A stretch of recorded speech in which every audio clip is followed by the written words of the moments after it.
Bon dia, esmorzadors. Ja on hem vingut? Avui hem vingut a un nou bar d'Oliva que ens havien recomanat molt. Estarà bo? Vale, au pocadits.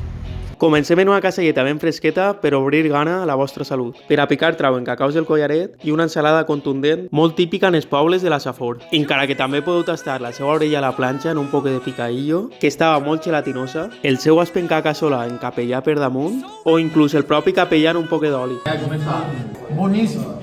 Però sobretot vos recomanem tastar la seva sang en ceba. I ara sí, Mario ens porta el seu roscó que trauen per esmorzar, que és per a unes 4 o 5 persones i costa a partir de 35 euros en tot el gasto inclòs. Nosaltres el demanarem de chivito, en ansisam, llomello, bacon, tomaca i ou, de fetge en picadillo, de pechuga en albarxina, ceba caramelitzada i formatge i cabra, i de sèpia en picadillo. Encara que podeu demanar-lo dels ingredients que vulgueu. Vos recomanem el chivito i el de calamars en ceba rebossats. El pa de rosca era de forn i estava espectacular. Encara que també podeu demanar els seus entrepans, com este que duia ceba caramelitzada, figatells d'oliva i mostassa. Una combinació que mai falla. O el de figatells de sèpia en picadillo per damunt. Bestial. Per acabar l'esmorzar, un crema de potent fet al moment. Este esmorzar es troba al nou Alameda d'Oliva.